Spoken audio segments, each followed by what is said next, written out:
Et salut tout le monde, c'est votre bon Rof pour une série de vidéos sur l'Orcana, troisième édition, troisième set, qui s'appelle Les Terres d'encre. Voilà, on a reçu 2 boîtes de la part de Ravensburger, que je remercie évidemment, plus les decks préconstruits, les starter decks. Donc on a fait des vidéos sur la chaîne de Max, notamment d'ouverture de ces boîtes l'Orcana. On a fait des matchs, on jouait avec les starters. Comme il est de coutume depuis quelques temps sur différents jeux de cartes, j'aime bien faire une analyse des cartes. Bon. Sauf que la dernière que j'avais faite sur l'Orcana, elle m'avait pris du temps, j'avais fait ça en live, et puis c'est entrecoupé de questions du chat, c'est assez confus. Alors encore pire sur Magic, où j'avais fait 11 heures de vidéo où je bouffe entre temps, enfin bref, c'est plutôt quelque chose qui est destiné à du live Twitch. Et je sais que sur YouTube, on préfère des vidéos un peu plus peut-être condensées. Et donc c'est ce que je vais vous proposer aujourd'hui, d'autant plus qu'on a reçu donc ces cartes-là un peu en avance, donc on n'avait pas le droit de toute façon de faire, je n'ai pas le droit de faire en live ce que je fais là à l'heure où je le fais. Et comme après j'allais à Cannes, bon, donc là dans la temporalité, je dois être à peu près, au moment où je crois que je publie cette vidéo-là, je suis à Cannes. D'ailleurs, si vous voulez nous faire un petit coucou, on sera sur l'espace l'Orcana le vendredi, et on sera sur l'espace Asmodée, notamment pour du Star Wars TCG, le dimanche. Voilà, donc ça c'est si vous regardez la vidéo vraiment au moment où ça sort. Et si c'est pas le cas, eh bien sachez qu'on est en février 2024 à l'heure où je vous parle. Et donc la série 3 de l'Orcana vient de sortir, et je me suis dit tiens, je vais faire des analyses en vidéo. Et bah tant pis, ce sera pas sur Twitch, mais l'avantage sur YouTube, c'est que du coup, je vais pouvoir faire ça de façon plus condensée. Alors vous me connaissez, moi condensé, voilà, pas non plus. Alors je vais pas faire de montage, ça va être vraiment un peu comme une vidéo YouTube, une vidéo Twitch, pardon. Donc un live Twitch, je parle, etc. Sauf que j'ai préparé un petit peu ce que j'allais dire et que je vais découper. Au lieu d'avoir un chapitrage sur une vidéo de 7 heures, et ben je vais découper en plusieurs vidéos. Donc ça, c'est la première. On va parler des lieux, puisque c'est le nouvelle capacité, nouvel type de carte de cette série 3 de l'Orcana. Et puis ensuite, je ferai une vidéo par couleur. Donc ambre, améthyste, émeraude, rubis, saphir et acier. Voilà, je les ai. Donc ça fera normalement cette vidéo, si je promets rien. Non, si, allez, je vais le faire, je me motive. Je vais faire cette vidéo, et puis vous me direz ce que vous en pensez. Est-ce que le format vous convient? Est-ce que vous auriez préféré un truc Twitch peut-être un peu plus... Je sais pas. Vous me direz ce que vous en pensez. Évidemment, n'hésitez pas, si la vidéo vous plaît, à mettre un pouce. Mais ça, à la limite, vous le ferez à la fin. Bon, vous faites-le maintenant, c'est fait. Et puis au pire, voilà, vous mettez un pouce maintenant, et puis si jamais ça vous déplaît, alors vous mettez pas de pouce en bas, mais juste vous enlevez votre pouce en l'air, voilà, et ce sera ok. Voilà, donc cette vidéo, et voilà, on va voir ce qu'il en est. Si jamais, en tout cas, le format est cool, que ce soit à faire pour moi et à regarder pour vous, et bien je ferai sûrement ça sur d'autres jeux de cartes. Voilà, j'avais déjà fait ça sur Magic et tout, mais c'était un peu décousu. Ou alors à l'époque de Magic, de Play-in, qui s'appelait à l'époque Magic Bazar, je faisais déjà des analyses sur certaines cartes d'édition Magic. Et avant même ça, j'étais sur Magic Corporation. Voilà, l'ancienne, ça ne nous rajeunit pas. J'avais beaucoup de cheveux à l'époque, et donc je faisais des analyses de cartes. Mais là, en fait, à chaque fois, je faisais un petit montage. Déjà, je traitais pas de toutes les cartes, et je faisais un petit montage après où j'affichais les cartes. Là, je me suis dit, je vais faire ça un peu différemment, ce sera peut-être un peu plus organique, je tente le mot, où en fait j'ai déjà pré-trié un peu ce que je voulais dire. Donc là, je vais vous parler des lieux, j'ai déjà sélectionné les différents lieux, j'ai déjà mis les cartes desquelles je voulais parler. Et donc je vais comme ça vous les montrer grâce à ce super zoom de chez Max. On est dans le studio de Max. Bon, je l'ai mis en mode minimaliste, j'ai pas allumé les écrans, voilà, comme ça, voilà. C'est parfait. Chaise blanche, écran noir, c'est nickel. Et bon, j'ai quand même mis un petit peu de bleu, voilà, j'ai quand même mis un petit peu de bleu marine, bleu nuit, histoire de dégayer un petit peu les choses. Non mais bon, après les cartes l'Orcana sont quand même très belles, et puis c'est ça le principal.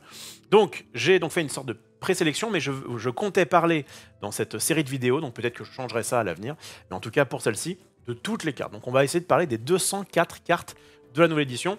Évidemment, il y a certaines cartes qu'on va passer assez vite, les cartes Vanilla qui n'ont pas de capacité, on les passer assez vite. Et voilà, on verra bien. Voilà. N'hésitez pas en tout cas, je vais au-delà du fait de liker, abonner, partager mes couilles, ouais, désolé, j'ai effectivement parfois un ton un petit peu vulgaire, je m'en excuse, c'est pas forcément une vidéo faite pour les enfants. Après, ça reste quand même très accessible, mais voilà, je vais entendre dire quelques gros mots, vous me le pardonnerez. Bref, au-delà de ça, ce que j'aimerais bien, c'est que vous commentiez sur le fait de dire est-ce que ça vous plaît, est-ce que ça vous plaît pas, est-ce que c'est très bien comme ça, ou est-ce que vous auriez vu quelque chose, je sais pas, de peut-être plus court, avec moins de cartes, je sais pas. Voilà. En tout cas, je prends un peu tous les commentaires et puis je verrai ce qu'il en est. Mais là, on se cherche, pardon, avec Max, on fait des émissions de TCG sur sa chaîne. D'ailleurs, pour celles et ceux qui diraient, mais c'est bizarre, on te voit plus sur YouTube et sur Twitch. Oui, alors en fait, je suis sur le Twitch de Max Sildan, mon compère, je veux dire de toujours, non, mais enfin en tout cas, depuis un petit moment, là, on faisait beaucoup de jeux de société, et cette année, on continue les jeux de société, mais on fait aussi pas mal de TCG, de jeux de cartes. On a fait des vidéos de présentation sur pas mal de jeux de cartes, comme Pokémon, comme One Piece, comme Flesh and Blood, etc., etc., alors Kana, bien sûr. Bon, moi, mon jeu de cœur, ça reste Magic. Donc évidemment, je ferai, autant que faire se peut, des vidéos sur Magic. Des vidéos sur l'Orcana qui se rapprochent quand même beaucoup, beaucoup de Magic. Et puis en fait, dans les jeux à venir, que ce soit Star Wars ou Altered, qui va sortir en juillet-août, eh bien, c'est vraiment des jeux de cartes où je m'y retrouve beaucoup plus que, par exemple, un Flesh and Blood, même si j'aime beaucoup Flesh and Blood, c'est vraiment très éloigné de Magic. Là, l'avantage, c'est qu'on est quand même sur quelque chose que je connais un petit peu. Voilà, j'ai l'impression d'être en terrain connu et après, mais d'avoir de nouvelles cartes, de nouvelles capacités, et c'est cool.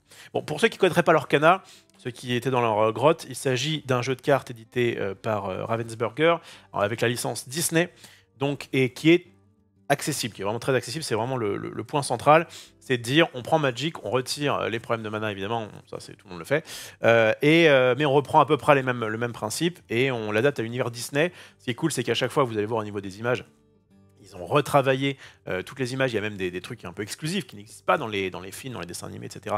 De toute façon, ils refont toutes les cartes pour que ça ait une cohérence visuelle. Mais il y a des choses que vous pouvez retrouver dans le dessin animé, des petites scénettes, et d'autres non. Des choses un peu particulières, par exemple des méchants qui deviennent gentils ou inversement, enfin bref. C'est assez sympa. Voilà, donc l'univers est cool, il parle à beaucoup, beaucoup de gens. Et le gameplay est très accessible. Je vais pas revenir du coup là sur le gameplay. On a fait pas mal de vidéos sur l'Orcana avec Max où on explique un peu tout ça. Mais voilà, là, on va vraiment s'attaquer aux cartes. En gros, là, je vais parler dans cette vidéo. Je vais parler à ceux qui connaissent un minimum l'Orcana. Alors après, si vous ne connaissez pas du tout, peut-être que vous allez pouvoir découvrir avec ça. Mais c'est peut-être que je vous indiquerai d'abord de commencer par un petit tuto de comment on joue. Ce que je ne vais pas faire là. Et je ne m'adresse pas aux gens qui sont des super compétiteurs et qui déjà auraient testé et retesté cette édition sur des logiciels ou autres. Enfin bref, je m'adresse à un grand nombre, mais d'enthousiastes de l'Orcana. Voilà, c'est ça. Ah bon, on aime bien l'Orcana. Tiens, qu'est-ce qu'il en pense l'autre con avec ses lunettes et son crâne rasé. Voilà. Eh bien, on va commencer tout de suite. Je crois que j'ai fait à peu près, j'ai dit à peu près ce que je voulais dire au départ. Évidemment, alors je suis là, il n'y a pas de prompteur ou quoi que ce soit. Hein. Je reste vraiment dans une optique un petit peu comme sur Twitch. Je vais garder le ton de Twitch, un petit peu parler, voilà, pas de coupe. Voilà. Sauf que juste, j'ai préparé un petit peu les choses de façon à ce que ce soit plus dynamique que ce que je peux parfois faire. Et comme pas de Twitch, je dis donc pas de chat, eh bien, je ne serai pas coupé ou quoi que ce soit. Donc j'ai l'impression que c'est à peu près un bon entre-deux. Encore une fois, vous me direz ce que vous en pensez. Je vais, du coup, normalement, si je fais ça, voilà, ça s'affiche. J'ai préparé mon petit terrain. J'essaie de zoomer un maximum sur les cartes pour que vous puissiez les lire si jamais vous êtes sur un PC ou quoi. Et sinon, de toute façon, à chaque fois, je lirai la carte. Donc, vous pouvez. Je pense que je vais essayer de faire en sorte que cette émission soit podcastable. Moi, j'aime beaucoup. Je consomme beaucoup de YouTube en version podcast où j'écoute plus que je ne regarde. Et donc, je vais essayer de faire ça. Bon, si c'est pas tout le temps le cas, désolé. On fait ce qu'on peut. Nouveau type de carte, lieu. Tiens, à l'Orcana, il y avait jusqu'alors 3 types de cartes. Les personnages, on appelle des glimmers, je crois. Bon, oui, c'est ça. Hein. Donc, les lieux sont des glimmers que l'on joue et que l'on... Ah non, les glimmers, c'est des cartes, en fait. Nouveau dans les terrains, les lieux sont des glimmers. Ah non, je crois que les glimmers, c'est toutes les cartes de l'Orcana. Je crois. Hein. Enfin, en tout cas... ou alors, c'est peut-être leur façon de dire les permanents. Je ne sais pas, et on s'en fout. En tout cas, il y avait des personnages qui sont ni plus ni moins des créatures à Magic, hein. Par exemple, je reprends Magic, parce qu'en plus, sur cette chaîne, je pense qu'il y a pas mal de gens qui connaissent Magic, et j'aime bien faire des liens entre les différents TCG. Donc voilà. Donc si vous connaissez pas trop l'Arcana, eh bien, à Magic, et que vous connaissez Magic, à Magic, il y a des créatures, ben là, ce sont des personnages... Peut-être qu'ils ont des noms différents, mais on s'en fout. Voilà, ce sont des bêtes qu'on va laisser en jeu, et on va pouvoir attaquer, machin... et aller à l'aventure, vous verrez bien. Bon, attends, je répète que je suis basé sur des gens qui connaissent un minimum l'Orcana. Je veux pas expliquer le jeu. Mais peut-être j'aurais dû commencer par une vidéo explicative de l'Orcana. Et je vous dis, on l'a fait déjà sur la chaîne de Max. Bref. Il y a ensuite les actions. Les actions, on pourrait dire les rituels ou les éphémères à Magic, sauf qu'il n'y a pas de... on peut pas jouer pendant le tour adverse à l'Orcana, ce qui est à la fois un peu décevant et à la fois ça simplifie beaucoup de choses. Franchement, ça simplifie beaucoup de choses. Il n'y a pas d'histoire de pile, il y a pas d'avoir. C'est beaucoup plus simple comme ça. Et en vrai, c'est pas dénué d'intérêt. Ça rappelle beaucoup Hearthstone, hein, notamment sur le fait de dire, à mon tour, je me concentre autour de l'autre, je regarde un petit peu ce qu'il fait, mais je pourrais pas avoir de choix à faire à ce moment-là. Ok, les actions, donc on fait l'effet et ça va directement dans la défausse. Et puis on avait les objets. Les objets qui étaient donc des. En fait, en vrai, ces lieux ressemblent un petit peu à des. C'est un mix entre les objets et les personnages, je dirais. Puisque, on va pouvoir en découvrir un. Donc, alors ça, c'est des cartes, des petits reminders que vous avez dans tous les boosters de la série 3. En fait, dans la série 1 et 2, il y avait une sorte de truc, là, où vous pouviez les coller pour faire une sorte de puzzle, là. Mais on s'en foutait un petit peu. Et bien là, à chaque fois, ils ont mis ça pour pouvoir dire ce que sont les lieux, pardon, et déplacer un dommage. Bon, c'est un petit truc... il y a 2-3 cartes qui font ça, j'en reviendrai quand... je parlais notamment des cartes améthystes, mais en vrai, ça change pas grand-chose. Bon, les lieux, c'est ça. Bon, déjà, première chose, et il est à l'envers le truc. Et oui, parce que c'est une carte qui est horizontale. C'est une carte horizontale qui va en fait avoir son coût classique. Hein, donc là, je dois payer 1 pour pouvoir la jouer. Je peux, comme elle est cerclée, je sais pas comment on dit, bref, il y a des trucs autour. Je peux la mettre en encre si jamais je décide de ne pas la jouer, contrairement par exemple à ce lieu-là. Je ne peux pas mettre en encre puisqu'il y a ça. Et donc, quand je le mets, il est directement, comme ça, engagé, incliné. Pourquoi? En fait, ce que j'aime bien, c'est que comme c'est un peu comme un objet, c'est-à-dire qu'il ne peut pas attaquer, vous voyez, il a pas de... C'est vraiment un mix, en fait, entre objet et personnage, puisqu'il n'a pas de force, mais il a ils appellent ça la volonté, une sorte d'endurance, quoi. Ok. Il peut aller chercher du lore. C'est vrai que ça rappelle un petit peu plutôt les personnages, même s'il y a quelques objets qui peuvent le faire. Et en fait, pourquoi il est horizontal comme ça? Et ben, c'est parce qu'en fait, on peut l'attaquer. Et en fait, ça qui est cool, c'est comme on peut toujours l'attaquer, et que, par définition, à l'Orcana, quand vous avez un personnage et qu'il est redressé, vous pouvez pas l'attaquer. Quand il est incliné, vous pouvez l'attaquer. Et ben, du coup, c'est pas déconnant de dire que le lieu est toujours comme ça. Et en plus, on va pouvoir mettre des personnages dessus. C'est un petit peu aussi un des trucs du lieu. Et donc, s'il est horizontal, c'est peut-être plus simple de comprendre. Bon, et encore que, bon, le problème, c'est que si on a des bestioles qui sont inclinées dessus, c'est un petit peu le bordel. Mais bon, en tout cas, voilà. Donc, il a... ça, c'est particulier. Ça, c'est donc sa volonté. Un petit peu la merde des Planeswalkers à Magic. Si on lui met des dégâts, au bout d'un moment, il va perdre de la volonté. Et du coup, au bout d'un moment, il va mourir. Et ça, en fait, c'est le lore qui nous donne à chaque début de tour, enfin à chacun de nos tours, au début, et bien avant même de piocher, je crois, et bien on va récupérer ce point de lore. Alors des fois ça peut être 0, des fois ça peut être 2, peut-être que ce sera plus, mais là le maximum actuellement sur un lieu c'est 2, dans cette édition numéro 3. Donc c'est comme s'il partait à l'aventure. En fait, moi je le considère, imaginez une bête qui là serait 0,4 pour 1, et qui, quoi qu'il arrive, vous n'avez pas le choix, va à l'aventure. Voilà. On peut le résumer un petit peu comme ça. Donc quand vous le posez, comme c'est plus le début de votre tour, vous partez pas à l'aventure directement, hein, c'est pas, il n'y a pas un point direct quand vous le posez. Par contre, quand ça revient à votre tour, là vous gagnez un point comme si cette 0,4 était partie à l'aventure. Voilà. Donc à chaque fois 0 de force, mais la volonté va dépendre. Là c'est 4, des fois ça peut être plus. C'est même souvent un peu plus. Là, c'est vraiment le terrain de base. Et puis là, donc, à la place de cette kappa, à la place d'une kappa, on a quelque part un lieu vanilla, puisqu'il n'a pas de capacité. Mais il y a ce petit truc-là, quoi qu'il arrive, qui permet de mettre des personnages sur le lieu. Puisqu'en fait, quand on pose le lieu, il n'y a pas de personnage dessus. Mais nos personnages, on peut payer le nombre qui est indiqué ici. En l'occurrence, là, c'est 1. Hop, et je vais mettre ce personnage dessus. Est-ce que ça veut dire qu'il peut défendre? Non. Est-ce que ça veut dire qu'il y a un quelconque intérêt? Actuellement, là, dans la situation actuelle, absolument pas. C'est-à-dire que sur un lieu vanilla avec une carte, qui en plus est vanilla aussi, il y a techniquement, là en tout cas actuellement, aucun intérêt à le faire. Ce qui va être plus sympa, c'est sur certains lieux où il y aura marqué des choses. Les personnages sur ce lieu ne peuvent pas être défiés. Ah, voilà, c'est cool. Avec Lilo, qui est bien sympa, mais en fait, elle coûte 1, elle est 1-1, mais elle va chercher 2 de l'or, ce qui est vraiment très très bien. Enfin, c'est le maximum en tout cas pour 1 de l'or. D'encre, pardon. Eh bien, elle va chercher. Le problème, c'est qu'en fait, elle peut se faire casser la bouche très facilement, puisqu'en tant que 1-1 incliné, du coup, il va lui arriver un malheur. Alors, chez Tiana, c'est assez cool parce que, eh bien, si jamais on met Lilo sur ce lieu, alors, vraiment, il n'y a aucune restriction de est-ce que le lieu vient d'arriver, est-ce que l'îlot vient d'arriver, qu'elle est inclinée, pas inclinée. Vraiment, ce truc-là, vous le faites à votre tour, autant de fois que vous voulez, sans aucune restriction. Donc si vous avez 2 lilos par exemple, vous pouvez payer 2 pour mettre les deux. Enfin, payer 2 fois 2, donc 4 pour mettre les deux.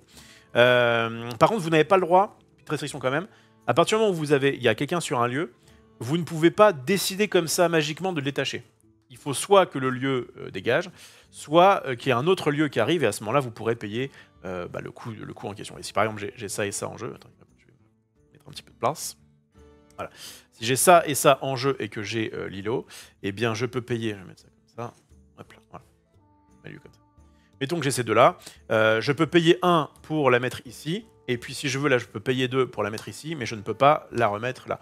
Mais en vrai il y a encore une fois assez peu d'intérêt, parce que de toute façon les lieux, vous ne pouvez y aller que avec vos personnages, et vos personnages ne peuvent aller que sur vos lieux à vous. C'est pas comme les stades à Pokémon, c'est pas comme les... je vais aller dans du Villainous là où on peut... Bref, bon, je vais essayer de rester sur les, les TCG en termes de comparaison.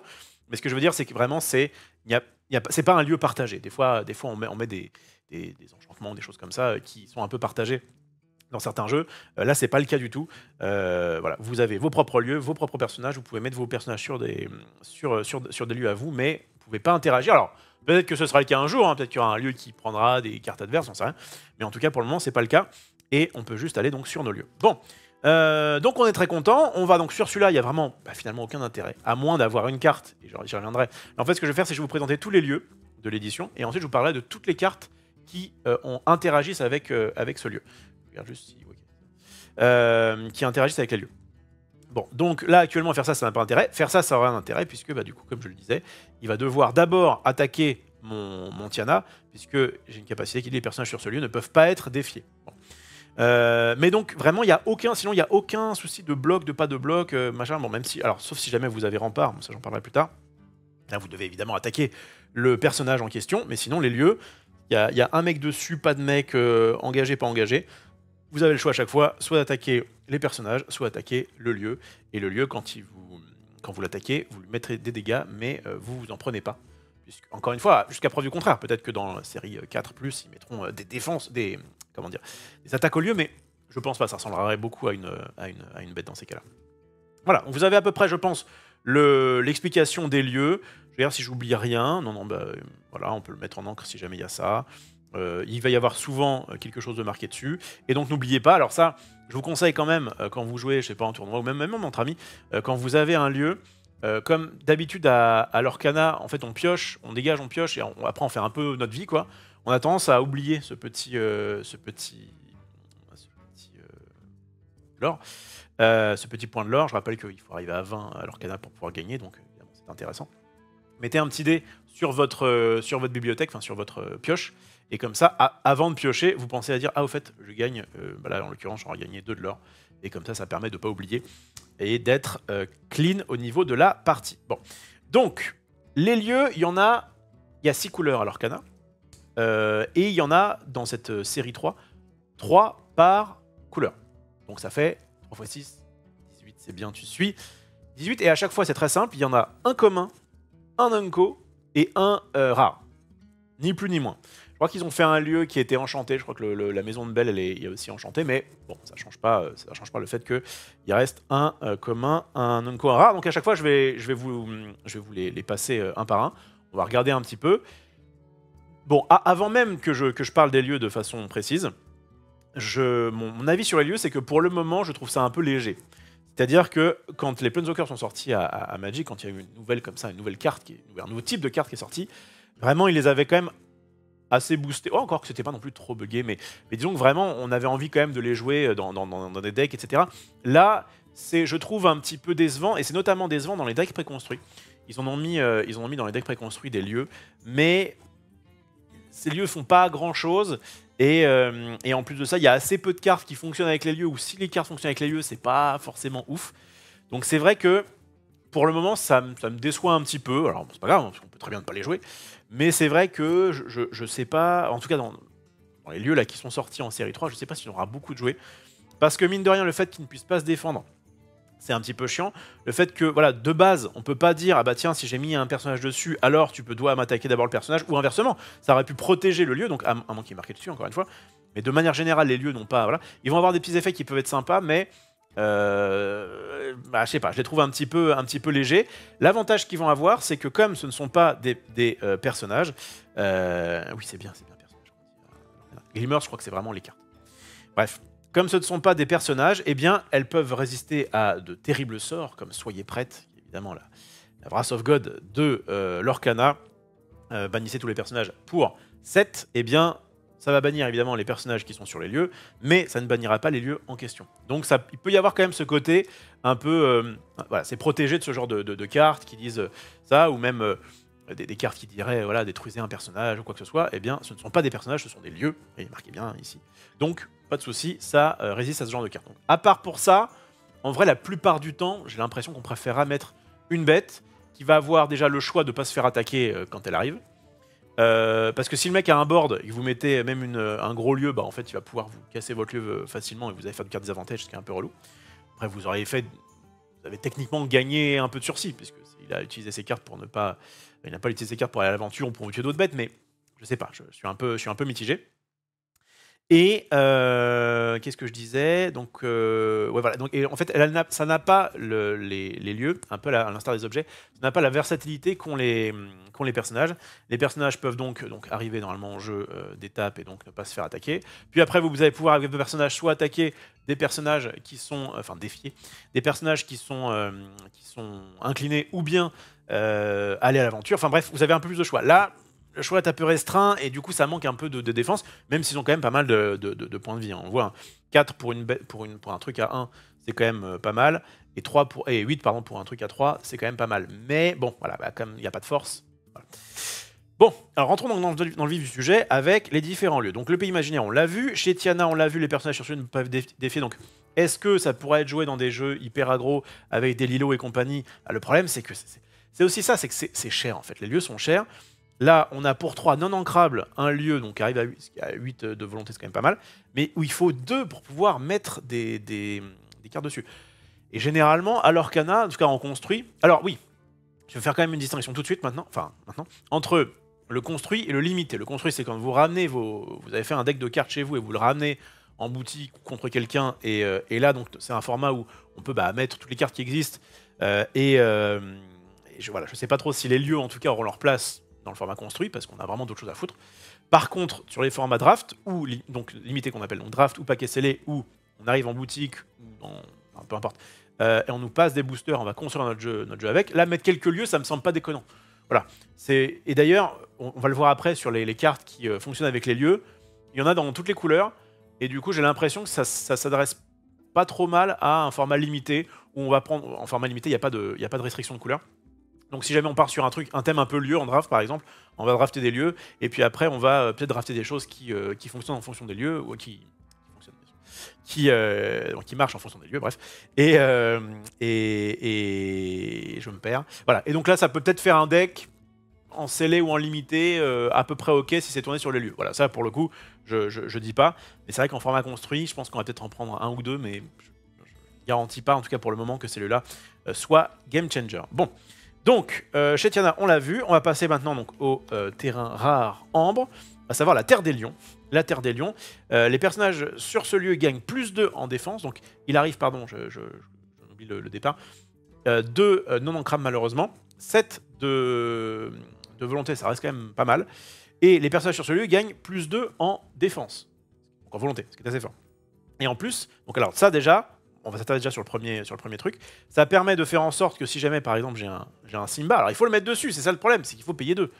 Bon, mais donc vous l'avez joué à un tour où vous aviez déjà, par exemple, un Simba, vous mettez un Simba tour 2, je sais pas, il résiste un petit peu. Au tour 4, si vous mettez celui-là et que vous mettez Simba dessus, et qu'il a le rempart, en fait, ça marche très bien avec le rempart. Les personnages sur celui gagnent plus 2 de volonté. Ça veut dire qu'il va falloir passer sur lui avant d'aller sur la Terre des Lions, et que du coup il sera renforcé. Donc évidemment avec le rempart ça marche bien.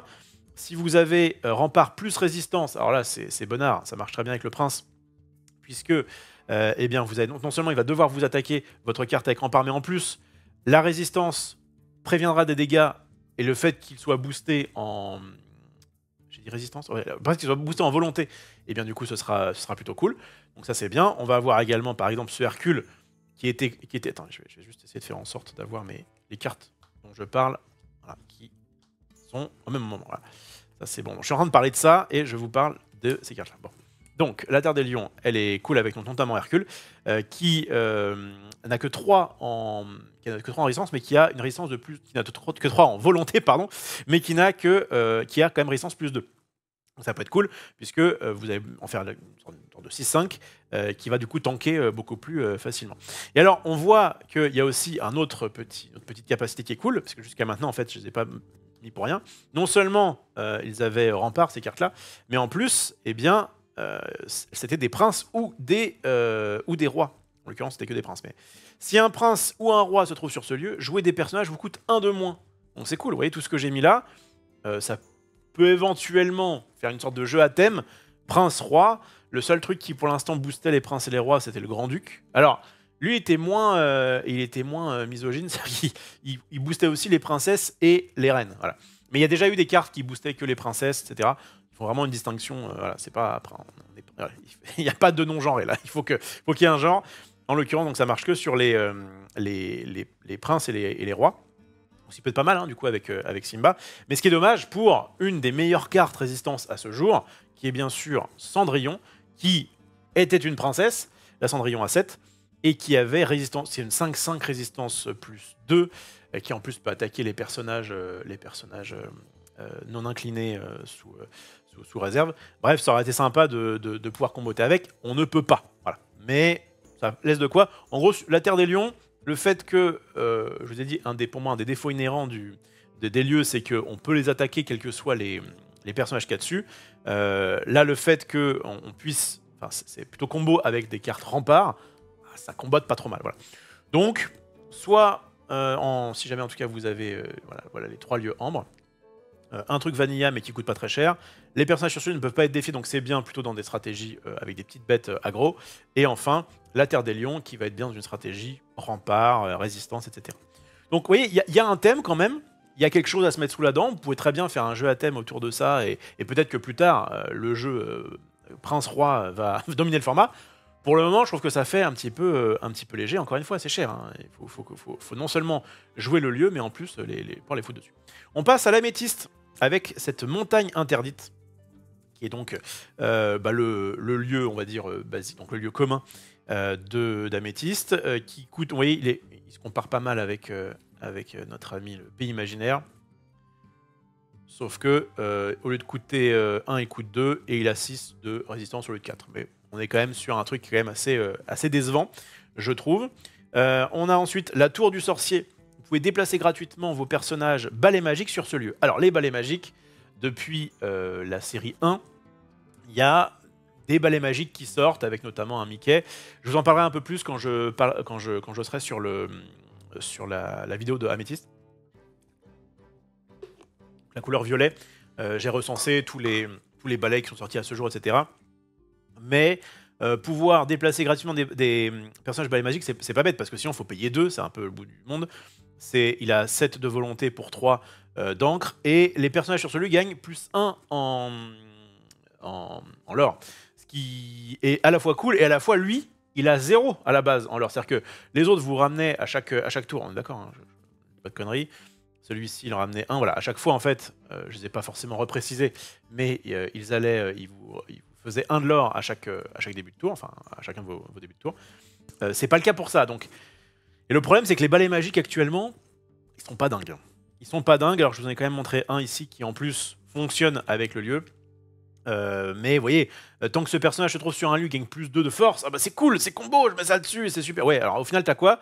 T'as un truc qui t'apporte pas plus d'aventure, mais qui juste va te permettre que lui puisse l'orer à 2. Bon. Et c'est du coup une 3-5 pour 3.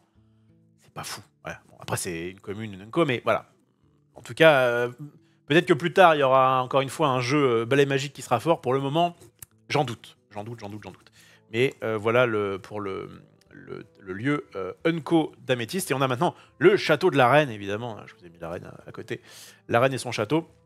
Au début de votre tour, pour chacun de vos personnages sur ce lieu, vous pouvez piocher une carte. Ah, ça c'est cool. Alors parce qu'en plus, bon, il coûte 4 hein, le lieu, hein, donc il est quand même, je crois que c'est le plus cher actuellement.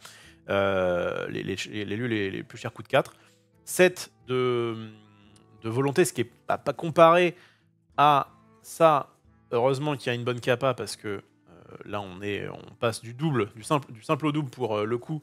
Mais par contre, il n'y a que 1 de plus en volonté. Sauf qu'au lieu d'avoir un lore à chaque tour, il y en a 2. Déjà, ça c'est cool. Et au début de votre tour, pour chacun de vos personnages sur ce lieu, vous pouvez piocher une carte. Alors à la fois c'est cool, et à la fois... Alors ce qui est bien, c'est qu'on doit ne payer que 1 pour pouvoir mettre les cartes dessus. Mais disons qu'il faut que vous ayez l'avantage, quoi. Il faut que vous ayez l'avantage en termes de tempo, parce que sinon il se fait bourrer facilement. Enfin, il a assez peu de volonté par rapport à son coup. Il faut payer 1 et il va trigger qu'au début du tour. Ça me paraît un peu complexe à défendre celui-ci. On passe à l'émeraude au vert, donc, avec pareil, un 4 pour 1, on pourra dire, en termes de lieu, qui est vraiment la copie stricto sensu du pays imaginaire. Ils auraient pu changer, ils auraient pu mettre des variables différentes. C'est d'ailleurs les 2 lieux que vous pouvez trouver dans le starter deck de... Comment il s'appelle celui-là? Il n'y a pas un petit nom? Tenace et dynamique, c'est ça? Oui, c'est ça. Bon, le nom tenace et dynamique, qui est un bon petit starter, hein, avec notamment les dalmatiens, dont je reviendrai dans la vidéo sur la couleur ambre. Mais en tout cas, voilà, c'est les 2 qu'on va retrouver dessus. Ouais, bah quand tu les joues au tour 1 et que tu es sur le play, c'est pas mal, parce qu'en fait tu vas gagner quelques aventures, mais en vrai, bon, je trouve que c'est pas forcément ouf. On a en Unco le palais de Cusco, qui est... donc il a 7 de volonté pour 3, ce qui est quand même beaucoup. Et il faut 3 pour pouvoir mettre une bête dessus, donc c'est vraiment le bout du monde. Et l'avantage qu'il a, c'est que chaque fois qu'un personnage sur celui est défié et banni, bannissez le personnage qu'il a défié. Alors là, vous avez intérêt à avoir du rempart, parce que sinon il va juste... Vous avez payé 3, vous vous êtes prostitué pour pouvoir aller sur ce lieu, et derrière il va juste casser le lieu, et puis très bien. Parce que c'est chaque fois qu'un personnage sur lui est défié et banni. Si ça avait été à chaque fois qu'il est banni, vous mettez des cartes dessus, et puis vous bannissez avec. Enfin, vous défiez et vous bannissez. Mais à moins qu'il y ait un errata, un truc, là ce que je lis, c'est que il faut que ce soit en plus votre adversaire qui les défie. Donc ça va pas trop mal marcher avec les 4 remparts, au moins il n'aura pas le choix, il devra faire ça, et donc on pourra... Mais encore une fois, bannissez le personnage qu'il a défié, très bien, t'as mis un Simba, je t'attaque avec une 3-2, les 2 de toute façon allaient mourir, enfin vraiment pour le coup lui je trouve vraiment pas ouf, il ajoute que 1 de l'or, c'est un peu le bout du monde. Comme on dit, alors évidemment, il rappelle, pas être Cusco, il rappelle le personnage Cusco, qui avait cette capacité de, à chaque fois qu'il défiait banni, mais déjà au moins c'était une 2-4, donc... ouais. Ou alors c'était à chaque fois que le lieu est défié, tu bannis le personnage, je dis pas, ouais, il y a eu moyen de le rendre vraiment fort, mais là pour le coup c'est pas ouf. Et on retrouvait si vous aimez bien cette capacité de quand il est défié, il va bannir quoi qu'il arrive, on le retrouve assez sur le chat du Cheshire. Mais c'est pour moi, à mon avis, c'est pas assez bon. Ça coûte trop cher de tout faire, de le poser, de mettre des bêtes dessus. Enfin voilà, on n'a pas mana infini dans ce jeu. Croc du dragon, pareil, alors il a le plus gros coup, 4, et il a un des plus petits volontés, à savoir 6. Il faut 2 pour amener quelque chose dessus. Il a intérêt à être bien, on va le lire ensemble. Les personnages sur ce lieu gagnent hors d'atteinte et insaisissables. Hors d'atteinte, c'est ce qui a marqué. Il ne peut pas être ciblé par des capacités ou des sorts adverses. Voilà. Les adversaires ne peuvent pas choisir ces personnages, hormis pour un défi. Donc, on ne peut pas le choisir avec donc, des actions ou des capas. Des capas qui... Oui, c'est ça. Et en plus de ça, comme il est insaisissable, les personnages insaisissables peuvent défier ces personnages. Donc en fait, en vrai... Votre bête est bien protégée, donc on est content. On a mis un Robin des Bois, par exemple, qui aime bien s'engager pour mettre des points à distance. Le problème, c'est qu'en fait, il a que 6 de défense. Donc il ramène quand même 2 de l'or quand vous arrivez au début de votre tour. Il va dire, ok, très bien, je t'attaque pas tes bêtes, je vais t'attaquer ton Croc du dragon. Et en plus, jusqu'à là, à chaque fois que je parlais d'un lieu où il fallait un peu défendre, ok, tu mets des cartes tu mets des cartes remparts. 4 remparts qui actuellement sont vraiment pas les meilleures cartes du jeu. Peut-être qu'ils en feront des très bien plus tard, mais pour le moment, c'est quand même un peu léger. Et en plus ça, on s'en fout, parce que rempart, ça veut dire qu'il ne peut pas être attaqué. S'il a rempart, mais qu'il est insaisissable et que l'adversaire n'a pas de carte insaisissable, il peut pas l'attaquer. De toute façon, il va pouvoir quand même attaquer le lieu et se passer de votre rempart. Donc, ça me vraiment trop cher pour ce que c'est. Après voilà, si jamais vous arrivez à défendre ce truc-là, avoir un Robin des Bois insaisissable hors d'atteinte ou la bête, qui est quand même actuellement une des meilleures cartes du format, en tout cas à l'heure où je vous parle, quand il y avait la série 2, c'était vraiment une des meilleures cartes. Et pouvoir dire bah c'est cool parce que j'ai insaisissable et hors d'atteinte, oui on est très content, mais le Croc du Dragon est quand même assez léger. Voilà, après si vous avez réussi à raser le board et que vous pouvez repartir sur ça et que voilà, enfin j'ai l'impression que c'est un peu ce qu'on appelle un win more dans certains jeux, c'est-à-dire que vous gagnez plus, c'est-à-dire que vous avez, si jamais vous êtes derrière c'est nul, et si jamais vous êtes devant c'est bien, mais de toute façon vous étiez déjà devant et donc techniquement avec d'autres cartes vous auriez gagné tout pareil. Donc voilà, je trouve ça un petit peu décevant, surtout pour des cartes rares. Encore une fois, je réfléchis surtout dans un format construit, et donc peut-être qu'en scellé, en limité, les cartes sont un peu moins fortes, peut-être qu'avoir ce truc-là peut vous aider, mais j'ai l'impression que c'est quand même un petit peu le bout du monde, comme je le disais. Agrabah qu'on peut retrouver cette fois-ci dans le starter deck de... donc c'est beaucoup d'audace. Starter deck Ruby et Saphir des Terres d'encre. Qui est aussi vanilla, donc il n'a pas de capacité, mais par contre, il se joue pour 3, il a que 5 de volonté, et par contre, il rapporte 2 points de l'or, ce qui est pas mal, moi, dans notre partie qu'on a faite avec Max, j'ai reçu un petit message, okay. Dans la partie qu'on a reçue avec Max, j'en avais sorti 2 d'un coup, alors qu'il était déjà un petit peu derrière, c'est pénible, hein, parce que du coup, à notre tour... Mais voilà, il faut considérer que c'était 0,5, des 0,5 pour 3, qui leur a 2. Autant jouer une mini insaisissable à ce prix-là. Enfin, bon, encore une fois, je réfléchis en termes surtout de construit. J'ai l'impression qu'à chaque fois, enfin très souvent, il y a mieux en termes de personnages que les lieux. Pour le moment, encore une fois, là, ils nous présentent un peu les lieux, puis peut-être qu'ils feront des lieux très forts plus tard. Le Joli Roger, navire du capitaine Crochet, il arrive, donc il se joue pour 1, il a 5 de volonté, ce qui est pas mal déjà. Déjà, il est mieux que... Enfin, il ne peut pas s'ancrer malheureusement, mais il est mieux que les cartes Vanilla. Par contre, il faut 2 pour pouvoir mettre un man dessus, donc c'est un peu rush. Mais les personnages sur ce lieu gagnent charge, et vos personnages pirates peuvent être déplacés gratuitement sur ce lieu. Là, on peut commencer à parler un petit peu. Parce que, imaginez un tour, je vais dire un tour 5, où vous avez joué au tour 3 ou au tour 4 une petite clochette, d'accord. Hop, vous dites Joli Roger, bien sûr, pour 1, pour 4, parce que évidemment j'ai triché dans mon exemple, j'ai pris l'alter, vous mettez la fée clochette qui... Ah, je crois que c'était un pirate. Ça marche pas, c'est pas un pirate. Merde, je pensais que c'était un pirate. En fait, elle a son bateau là, j'étais en mode bah ouais... Ah merde, mon exemple marche pas. Bon bah, admettons que vous avez 2 manas de plus. Tout se passe bien. Donc on est tour 7. Vous avez une petite clochette. Parce que sinon, c'est encore moins... Bref. Bon, je me suis un peu chié dessus, c'est pas grave. Voilà, vous avez du mana à plus alors qu'en foutre. Et ben, vous pouvez poser ça, mettre ça dessus. Donc non seulement, avec cette clochette-là, évidemment, j'ai pris une des meilleures cartes hein, pour pouvoir faire un bon exemple, mettre une blessure à tout le monde, mais en plus, avoir une fée clochette qui a la charge, ça commence à vraiment être très fort. Puisque quand elle en bannit un autre via un défi durant votre tour, vous pouvez choisir un personnage adverse, lui infliger 2 dommages, qui soit redressé, pas redressé, bref, c'est vraiment très fort. Donc voilà, c'est vrai que la charge, ça peut permettre à certaines cartes d'être sympa, mais encore une fois, peut-être que les decks pirates vont devenir forts pour le moment, et même avec la série 3, j'ai pas vu des choses qui étaient très fortes. Qui m'appelle? Non, c'est un message. Oh, comment ça me... Hein bon... Donc, je disais quoi ouais, voilà. Donc là, en vrai, c'est pas le plus nul. Filer la charge, c'est pas mauvais parce que ça peut vraiment fausser des calculs. Le fait qu'il faille payer 2 pour pouvoir mettre un man dessus, c'est chiant. Mais les pirates, alors il y en a beaucoup. Hein, j'ai pas sorti tous les pirates. Mais actuellement, ils sont pas tous dingues. Loin de là. Le jour où il y a des pirates un peu cool, vraiment, ça peut être intéressant. Et voilà. Donc, une capacité qui fait qu'on peut payer moins cher pour se déplacer. Un lieu qui est pas cher, qui malheureusement ne peut pas être ancrable, mais qui a quand même 5 de volonté, ce qui est vraiment pas mal pour 1, et avec une capacité qui est pas anodine. Voilà, je pourrais le défendre. Si elle était pirate, ça aurait été encore mieux, mais bon, je pense que j'ai vu un bateau, j'ai considéré que c'était un pirate.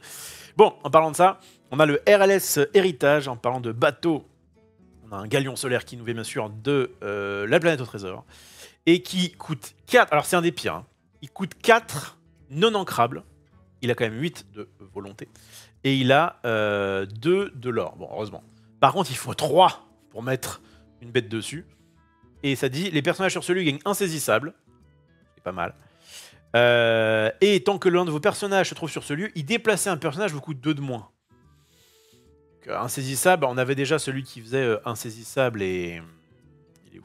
Insaisissable heure d'atteinte, qui pareil coûtait 4. Hein. C'est un peu le bout du monde, on peut les comparer un peu ceux-là. Donc le premier va coûter 3, mais au moins ceux d'après, ça coûte que 1. Alors, le fait qu'il y ait 8, c'est quand même mieux. Et évidemment, on préfère avoir hors d'atteinte et insaisissable. Bon. On est un peu sur des bails semblables, mais ça reste... Bon, lui aussi, il peut pas s'ancrer. Donc, je pense que lui est un peu meilleur, mais il peut pas s'ancrer. Et on va voir le seul intérêt pour moi de ce truc-là, c'est que vous pouvez peut-être le jouer gratuitement. On en parle juste après quand on sera dans les cartes qui interagissent avec les lieux. Mais il se peut que celui-ci aille très bien avec le personnage principal de son film. Voilà. On arrive sur le saphir avec pour 4 Vanilla 1,9. Ça nous donne au moins, ça nous donne une sorte de ratio, quoi, hein, de dire que bon, après c'est une commune. Donc, bon, mais 4 c'est un peu le bout du monde. Maintenant 9, c'est vrai qu'il faut pouvoir les battre. Que 1 pour le mettre, et en même temps il n'a pas de capacité particulière, et il ajoute 2 de l'or au début de notre tour.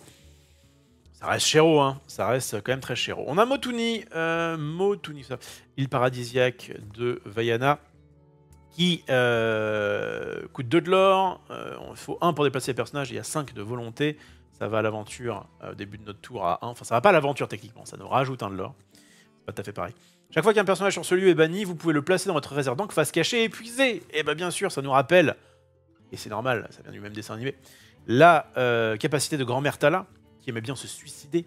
Alors vous allez voir que dans cette édition, Grand-Mère Thala, même à celle à 2, on est content de l'avoir pour pouvoir mettre peut-être la grand-mère Alter dessus. J'en parlerai quand je parlerai évidemment des cartes Saphir. Donc ça c'est plutôt cool. Et ce qui est bien, c'est que là au moins c'est banni. C'est-à-dire qu'on n'a pas besoin de on peut très bien... alors évidemment avec Grand-Mère Thala c'est redondant, hein, parce que du coup c'est nul. Mais par contre avec une autre carte, ça ferait l'effet de Grand-Mère Thala. Et ce qui est bien, c'est qu'on peut payer 1, mettre un truc dessus, attaquer pour suicider un petit peu le personnage qu'on a, et là du coup il va en encre. Donc celui-ci, bon, voilà, mais encore une fois, est-ce que je préfère jouer des Grand-Mère Thala ou des Motuni? Plutôt Grand-Mère Thala, parce que moi je sais que je vais faire son effet quoi qu'il. Et puis bon, il y a capacité alter, etc. Tout ça, mais le fait que les lieux soient des lieux, donc ne soient pas des personnages, ça veut dire que sur des cartes qui sont des jeux qui sont beaucoup concentrés sur des personnages, je pense au deck Mufasa par exemple, on va pas en mettre. Sur des decks construits sur les objets, comme notamment les decks bleus, on va soit mettre des personnages, soit des objets. Donc le fait d'être un nouveau type de carte, mais qui n'est pour l'instant en tout cas je pense pas assez puissant, c'est un petit peu dommage. Mais voilà, si vous aimez bien ramper, si vous aimez bien accélérer votre mana, on a Motuni qui peut éventuellement faire le taf. La maison de Belle, donc ils l'ont fait en version enchantée, la maison de Belle. On va voir ce qu'elle donne. Alors ce qui est bien, c'est qu'il coûte 1, mais qu'il est rare, donc il va avoir des capacités un peu meilleures normalement que nos petites cartes vanilla qu'on a passées tout à l'heure pour 1. Il a 6 de volonté, ce qui est très fort. 2 pour mettre un gars dessus, ce qui est un peu cher. Tant que vous avez au moins un personnage sur ce lieu, les objets coûtent 1 de moins. Et oui, c'est pas la maison de Belle pour rien, puisqu'encore une fois, ça rappelle la capacité de Belle Inventrice, qui va nous faire payer les objets pour moi. Mais déjà, moi qui j'ai un peu l'habitude de jouer objets à partir du set 2, déjà, ça, elle est taillée pour les objets, et pourtant, on la jouait pas dans les decks objets. Enfin, en tout cas, moi, je la jouais pas. Et les listes que j'ai vues qui jouent objet ne la jouaient pas.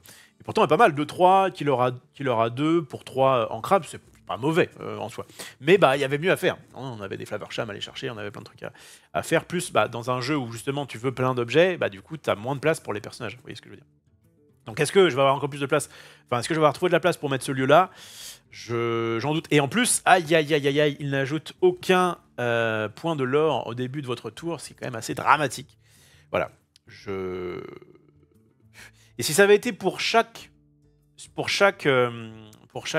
personnage que vous avez dessus, ça vous coûte 1 de moins, éventuellement. Mais là, en plus, il en faut qu'un seul, et après, de toute façon, c'est redondant.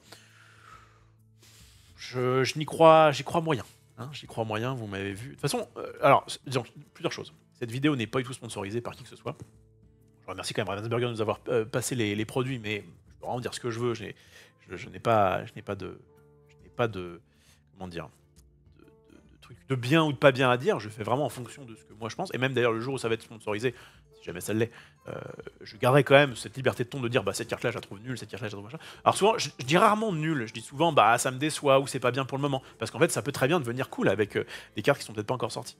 Mais voilà, en tout cas, si je défonce un petit peu les lieux, c'est que bon, moi, voilà, c'est un petit peu le même de je n'attendais rien, je suis quand même déçu. C'est-à-dire que je trouvais que c'était déjà bien d'avoir que 3 types de cartes différentes à l'Orcana. Je trouve que ça faisait le taf. Action, objet et personnage, pour moi, c'était largement suffisant. En tout cas, dans les premières extensions. Ils ont voulu sortir les lieux. Pour l'instant, je vois pas une plus-value folle. Je dis, ça viendra peut-être. Bon, le lieu vanille de style d'acier, on va pas y passer 15 ans dessus. Pour 2, il a 6 de volonté. Bah, c'est la même chose que le truc violet. En plus, ils auraient pu être un petit peu plus... Moi c'est ce que je leur reprochais à l'Orcana. J'aime beaucoup le jeu, hein, mais il y a certains trucs où je me dis, oh, les gars, en termes de design, vous auriez peut-être pu faire ça. D'ailleurs, on va rencontrer le créateur du jeu à Cannes. Et on va lui poser quelques questions. On prépare ça d'ailleurs, parce qu'il est anglophone. Mais je vais lui demander, je trouve que il y a eu beaucoup de cartes dans la série 1 qui étaient des 2-2 pour 1, par exemple. Et je trouve que là, voilà, ils sortent des lieux, c'est vraiment la même chose, quoi. Et tu te dis, d'une couleur à l'autre, et tu te dis, bah, est-ce qu'il n'y avait pas un peu plus de... Alors, évidemment, on peut très bien dire, bah oui, mais du coup, plus tu mets de cartes qui ont des effets différents, et moins c'est accessible. Et en même temps, on parle de 2 cartes dans des couleurs différentes, et puis, je parlais même pas forcément de leur mettre du texte. Je parlais de dire, par exemple, ok, bah là, t'as une, pour 2, t'as 6 de volonté, 1 machin, ça. Est-ce que tu pouvais pas avoir un truc qui, pour 2, avec que 4 de volonté, mais mettait 2 de l'or ou pour 2, j'avais bien, je sais pas moi, j'avais peut-être 8 de volonté, mais il me fallait 2 pour pouvoir... Et bon, en tout cas, il y a suffisamment de paramètres sur une carte de l'Orcana. 1, 2, 3, 4 et 5 avec l'effet qui, en plus, peut évidemment... Enfin, qui peut être doublé, enfin, il peut y avoir 2 effets, pour nous mettre des cartes qui vraiment sont les mêmes, quoi. Donc je trouve ça aussi un petit peu dommage. Le Bayou, l'Unco de style. Alors lui, il coûte 1, mais il a que 3 de... Alors ça c'est intéressant justement à comparer. Moi j'aime bien comparer ce genre de cartes. Là quand vous avez des cartes Vanilla qui ont hop là, qui ont le même coût, qui ont la même capable pour pouvoir mettre un ennemi, qui ont le même point de l'or, vous dites bon bah ok, il est passé de commune à Unco, et en plus, ce qui pourrait justifier une sorte de petit power level, en plus, et en plus il est passé de 4 à 3. Donc quelle est sa capacité? On espère qu'elle est bien. Chaque fois qu'un personnage sur ce lieu est envoyé à l'aventure, vous pouvez piocher une carte, puis choisissez et défausser une carte. Et bah ça pour le coup, je trouve que c'est pas un mauvais lieu. C'est pas un mauvais lieu parce que le fait de pouvoir piocher, défausser, ça veut cycler la main. C'est intéressant parce qu'on le verra dans l'édition, il y a beaucoup de cartes enfin, il y a pas mal de cartes qui vous disent si vous piochez, faites un truc, et donc ça peut être assez sympa. Il coûte que 1, il peut s'ancrer. Ça peut être un tour 1 qui est ok, parce qu'en plus le mec va peut-être essayer de s'exciter sur votre bayou pour éviter que vous en profitiez. Et même si la capa n'est pas ultime dans le sens où ça ne fait pas de card advantage, c'est plutôt du quality advantage, ça reste intéressant de pouvoir un peu looter, hein, comme on dit à Magic. Piocher des fossés, c'est quand même pas mal. Voilà. Au moins, il coûte pas cher. C'est pas cher pour pouvoir emmener un man. Il ramène quand même 1 de l'or. Ça, c'est peut-être un des lieux enfin, peut-être que je considère le plus jouable. Voilà. Il est pas trop cher. Et puis, effectivement, en fin de partie, il peut commencer à vous faire creuser dans vos cartes pour avoir les meilleures sorties possibles. Ok. Ah oui, j'ai juste que ça ressemblait au chasseur, effectivement.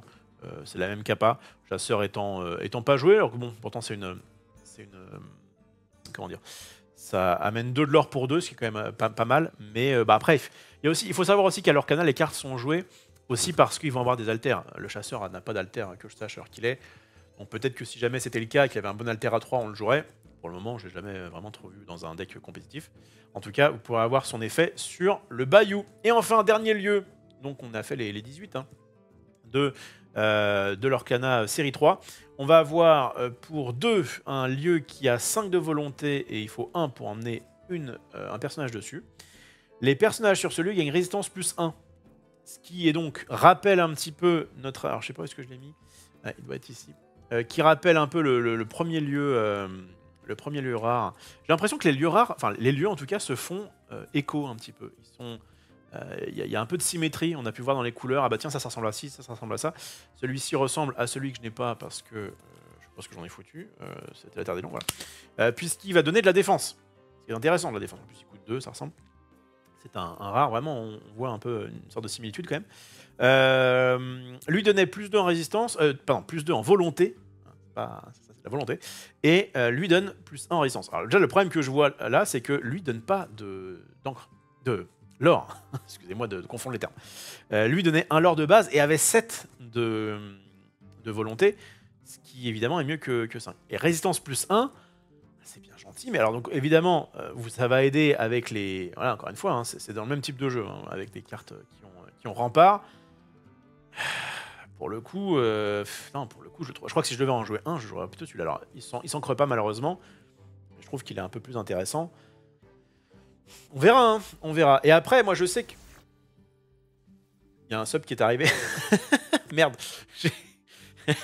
J'ai oublié de retirer les alertes de Max. Du coup, il y a un mec qui s'est inscrit. Bon, on s'en fout.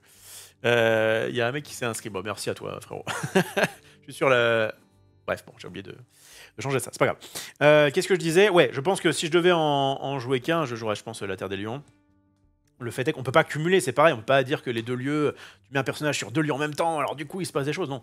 Bon, clairement, voilà. En tout cas, j'ai l'impression que le seul lieu qui, pour l'instant... Enfin, allez, il y a celui qui donne charge éventuellement si le jour où le deck pirate est intéressant.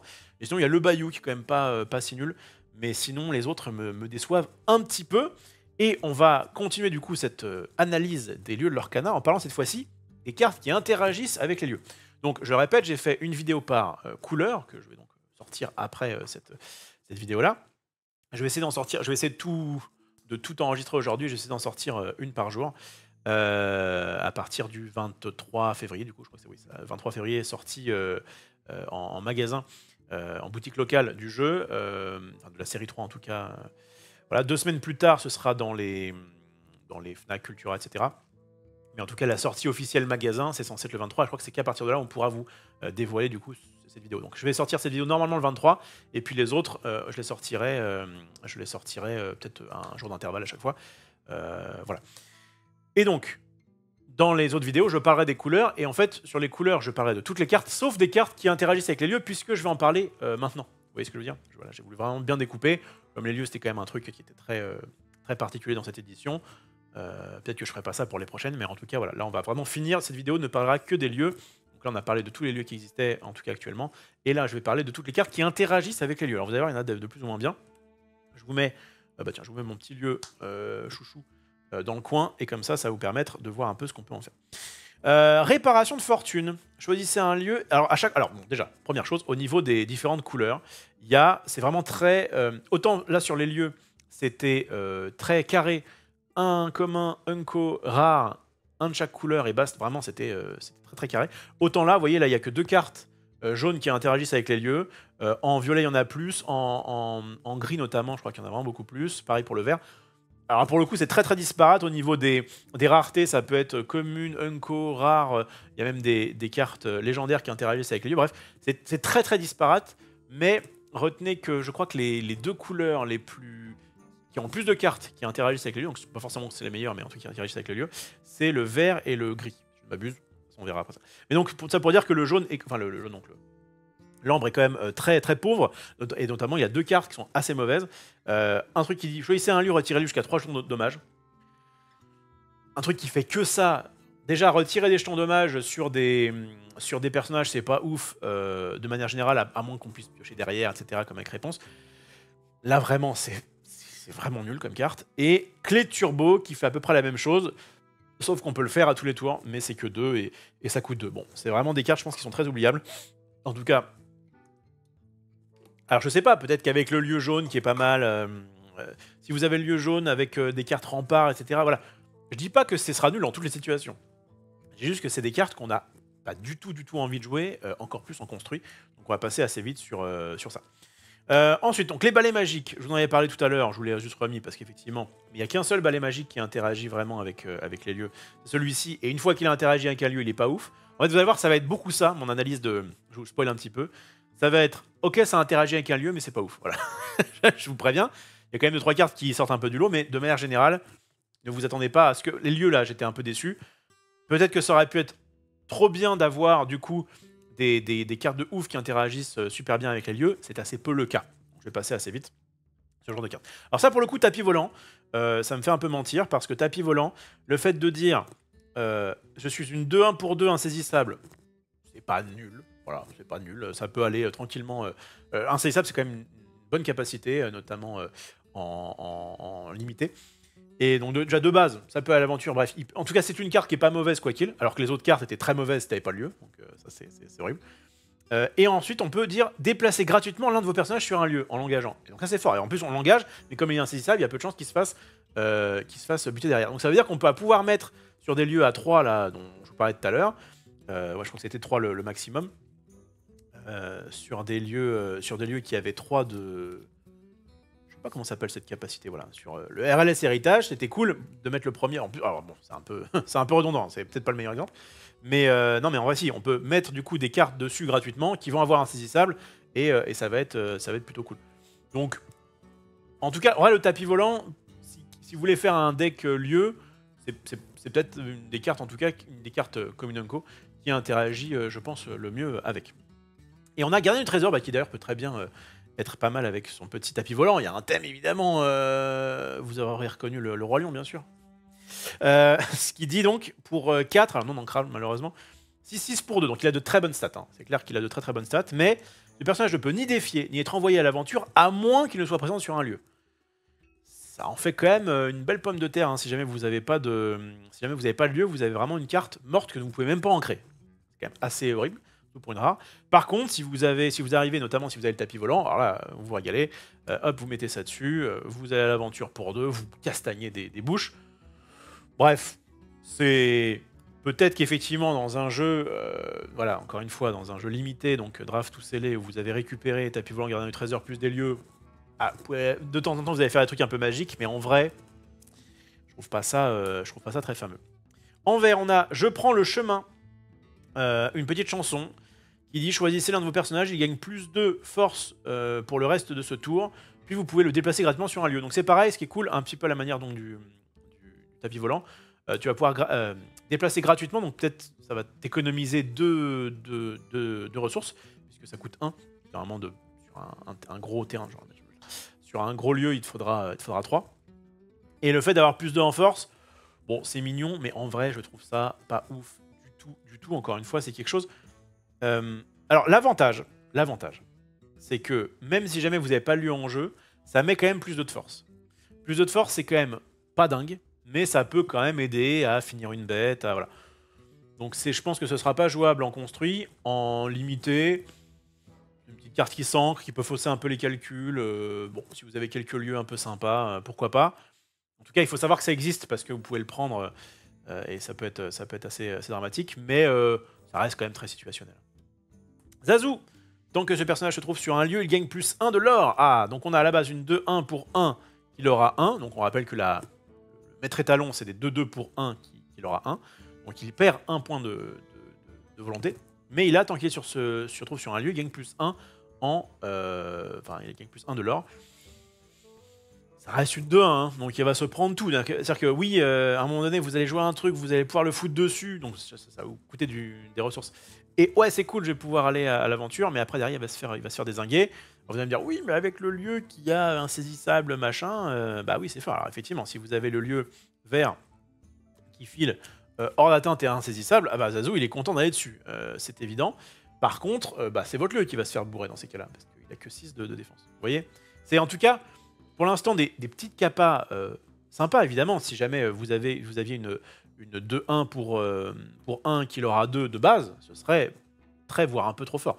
Mais le fait qu'il faille le mettre sur un lieu, ça va très probablement coûter des ressources ou des cartes.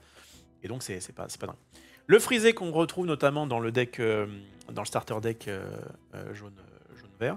Chaque fois que vous déplacez ce personnage sur un lieu, il gagne plus 3 en force pour le reste de ce tour. pas dingue. Hein. Pas dingue, mais encore une fois, si de base ça avait été une 6-5 pour 4 qui amène 1 de l'or, ce serait pas mal. On va pas se mentir, ce serait quand même des bonnes stats. Mais c'est pas non plus extraordinaire. Et encore une fois, il faut savoir que ça, vous l'avez pas gratuitement. À chaque fois, il va falloir payer, il va falloir que le lieu reste en place. Bref, c'est décevant. Bon, après, je vais pas m'attarder 1000 ans sur une petite commune. Ça reste une commune qui est jouable, hein, 3-5 pour 4, en tout cas dans un petit scellé, si vous voulez compléter. C'est pas des mauvaises stats, hein. On l'a vu quand on jouait les starters les uns contre les autres. Généralement, ça tue deux bêtes. Enfin, ça tue une bête, et puis après, derrière, le mec doit un peu...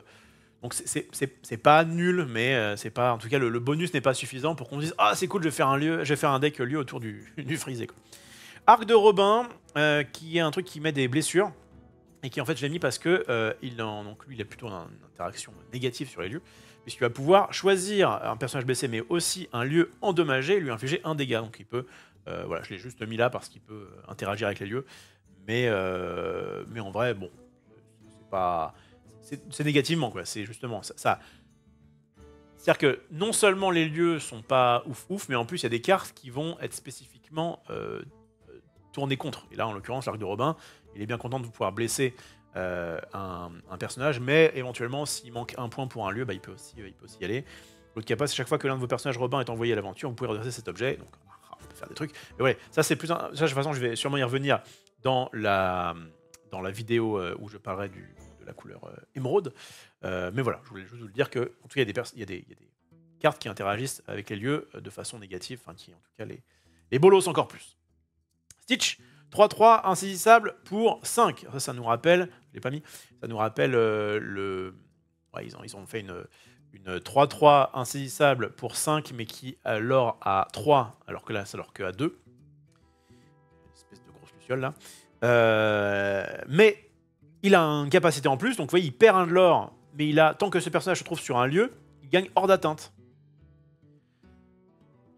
Donc ce qui est bien, parce qu'évidemment, hors d'atteinte plus insaisissable, c'est fort, mais en vrai, je crois que je préfère avoir une bête flotte. Attends, en fait, je m'étais dit, ça trop, je vais en oublier. Et en l'occurrence, je crois qu'il vient de la... Ça vient de la série 1 ou de la série 2 ? J'aime bien comparer les cartes, moi. Je perds un petit peu de temps, mais ça devrait aller vite pour le retrouver, normalement. Sauf que juste, je ne sais plus dans quelle série il est, mince, il était dans la 2. Ah, c'était nul ce que je fais là. Aïe, aïe, aïe. Max me dirait, c'est trop long. C'est beaucoup trop long. Est-ce que je l'ai retrouvé ici ? Voilà. Haha, Ray. Quand même bizarre. C'est une luciole de mort. Ils l'ont fait quand même 3-3 pour 5. Insaisissable. Bon, insaisissable, je peux comprendre, parce que c'est une luciole. Mais voilà. Bon, bah, est-ce que vous préférez l'un ou l'autre ? Moi, personnellement, j'ai fait mon choix. Hein. Ray, il est pas injouable. Hein. On peut le voir dans certains... dans certains decks. Le fait d'avoir de l'oré à 3 insaisissable, c'est vraiment c'est assez costaud. Et ben perdre un de l'or pour dire que si je suis sur un lieu, alors j'ai hors d'atteinte, je crois clairement que ça les vaut pas. Et pourtant, on a une petite commune face à une rare. Bref. Voilà. Je l'ai respecté au moins, hein. Je vais aller le chercher. Peter Pan, chef des enfants perdus. On retrouve dans, pareil, ce deck-là. D'ailleurs, c'est l'image qu'il y a ici.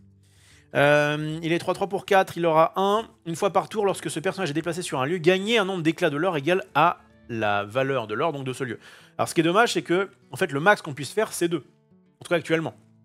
Actuellement, il n'y a aucun lieu qui a plus que 2 de valeur de l'or. Et ce qui est dommage, c'est que sans ça, on est quand même sur une 3-3 pour 4 qui l'or qu'à 1.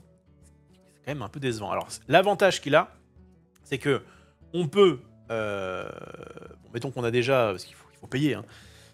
Si on a déjà le terrain en jeu, on peut très bien mettre Peter Pan, payer du coup le coût en question, le déplacer et directement gagner du lore. Et gagner du lore directement quand la carte arrive, c'est assez rare.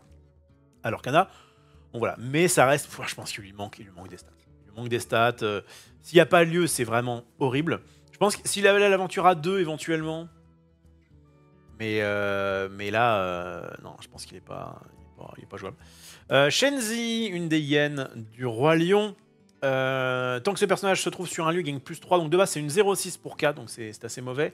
S'il est sur un lieu, il est 3,6 pour 4, ce qui est à peu près correct. En tout cas, pour une super rare, on s'attend quand même à mieux, d'autant plus que ça leur que A1. Si ce personnage se trouve sur un lieu et défie un autre personnage, vous pouvez piocher une carte. Bon, Il y a un truc qui fait que ça peut être à peu près ok, c'est ça, mais c'est un peu le bout du monde. De le payer, de le foutre sur un lieu, d'attaquer, de faire en sorte...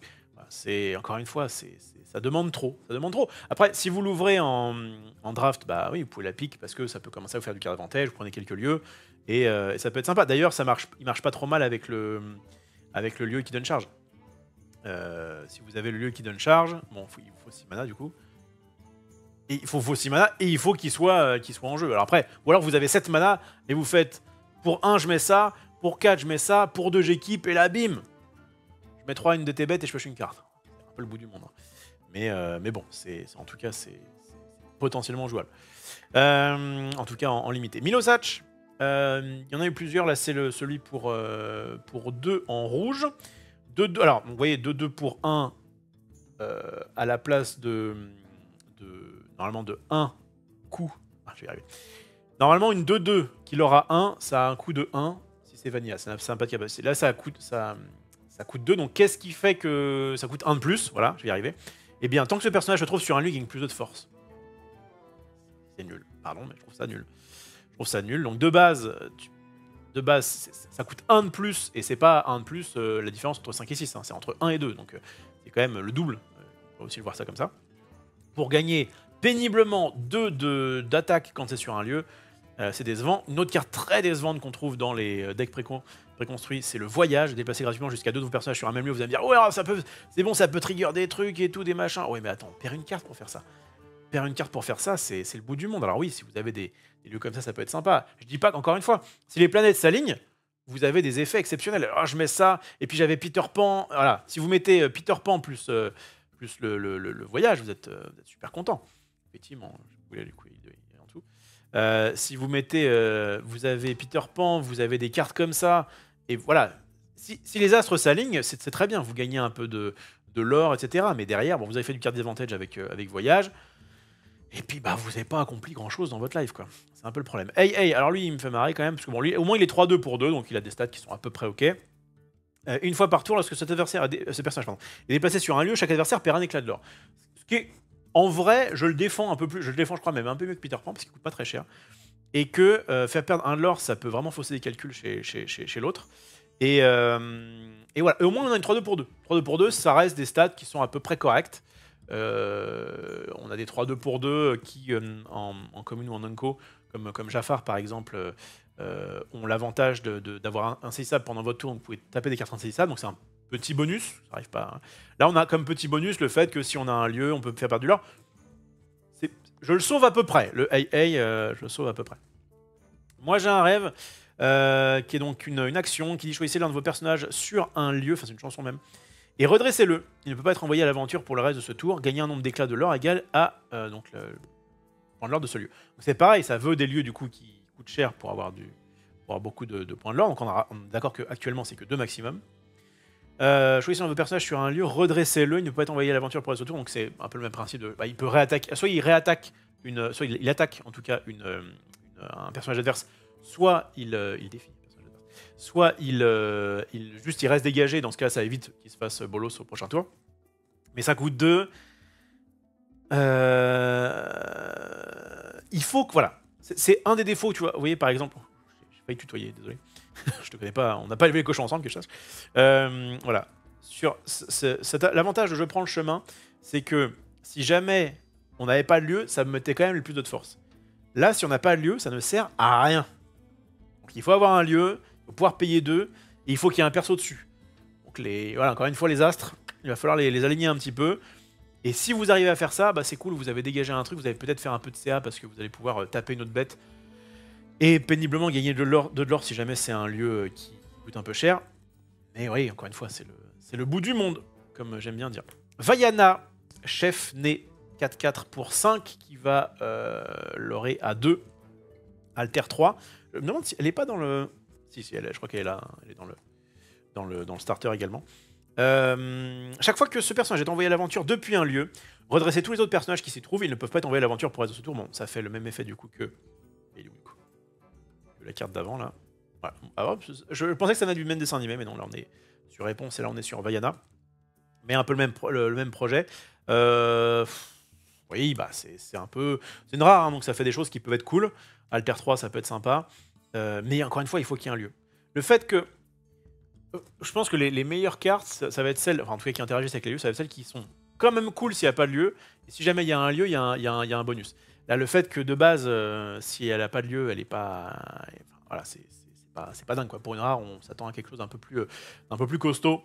Alors, Jim Hawkins, que je n'ai pas ouvert, c'est pour ça que je l'ai marqué ici, pour aller vous le chercher sur Internet. Alors, c'est un petit peu... comment dire?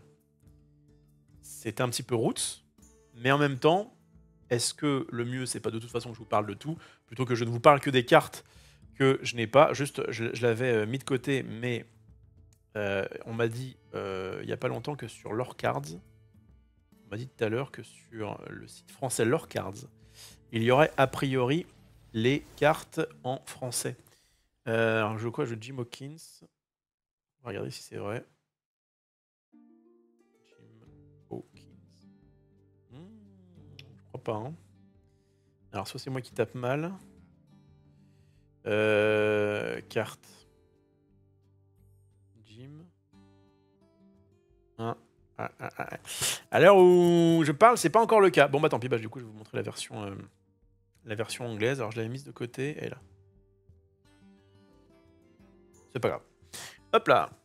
Jim Hawkins. J'espère que je peux recevoir un... Bon, bref. Jim Hawkins, alors voilà, lui c'est vraiment le boss des lieux. D'ailleurs, c'est le seul... oui, je crois que c'est le seul perso légendaire qui s'intéresse à un lieu. Et il est très intéressant quand même. Ils ont fait quelque chose de cool. Bon.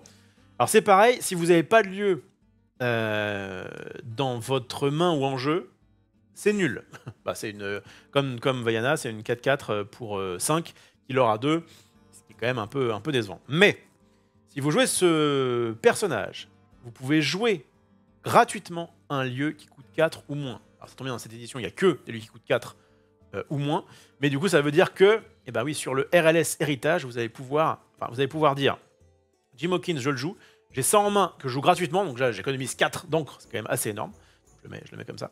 Et en plus, quand tu joues une location, donc j'imagine que ça fonctionne avec sa première capacité, eh bien, tu peux mettre ce personnage, donc Jim, sur le lieu gratuitement. Ce qui fait que il va aller là-dessus.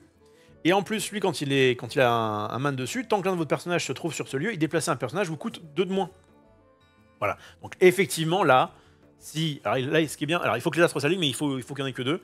Mais si vous avez ça et ça en main, vous avez vraiment un tour qui est vraiment cool. Alors malheureusement, il n'a pas de capacité alter, donc vous pouvez pas le faire trop vite. Je pense qu'ils ont fait exprès pour que pas non plus trop la fête. Mais clairement, pouvoir dire, je joue une bête qui est quand même pas mauvaise, et je le fous directement sur un lieu qui a 8, qui va me rapporter 2 à chaque tour, et qui en plus fait que les personnages sur ce lieu gagnent insaisissables, et qui, comme il y a un mec dessus, fait que ça me coûte que 1 pour les mettre, là on peut parler, voilà.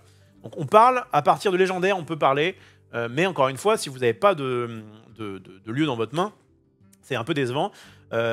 Si par contre vous en piochez plus tard, ou si vous en avez plus tard, vous pouvez quand même lui le déplacer. Voilà, mais il faudra un jeu où vous allez quand même piocher pas mal, ou justement peut-être avec de l'acier pour pouvoir piocher des fossés, pour se sculpter un petit peu une main et dire ok, j'ai Jim Hawkins et un lieu comme le RLS Héritage. Ça marche aussi avec les autres lieux, mais c'est encore mieux avec celui-ci, puisque s'il vient du même univers, donc ça marche pas trop mal. Donc Jim Hawkins, ok. Voilà, mais de là à faire un jeu autour de ça, pour le moment en tout cas, ça me paraît un petit peu, j'allais pas dire risqué, faut bien ce que vous voulez, mais ça me paraît pas ouf. En revanche, c'est pas impossible que, enfin c'est vraiment une carte à surveiller, Jim Hawkins, parce que dans les prochains sets, s'ils font un lieu à 3 ou 4 qui est un peu pété, du coup on saura qu'on peut jouer gratuitement grâce à lui. On passe à quoi? On passe au Saphir.